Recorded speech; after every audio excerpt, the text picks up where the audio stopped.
আসসালামু আলাইকুম সমর দিবস। এই যে দেখেন কালকে যে ধান কাটার ভিডিও দিয়েছিলাম, ওখানে অ্যাক্টিভ ধান রাখছি, ওখানে প্রায় 80 মণ তো হবেই আছে।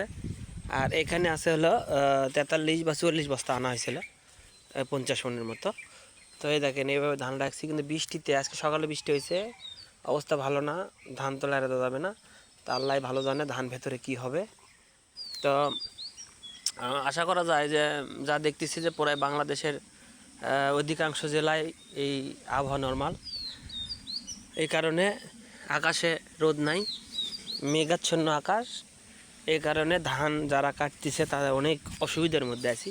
তো আলহামদুলিল্লাহ আল্লাহর কাছে যে অন্য অন্য জেলার মতো আমাদের এখানে বন্যা হয় না বগুড়াতে, শুধু হালকা বৃষ্টি হয়। যখন আমাদের এলাকায় বন্যা হয়, সেই বন্যাটা হয় সর্বোচ্চ 1 হাঁটু পানি হয় তা জমিতে, আমাদের ওই বাড়িঘর বা খোলাতে এরকম পানি ওঠে না কোনো দিন, এই বয়সে আমি দেখি নাই। তো সবাই ভালো থাকবেন, সুস্থ থাকবেন।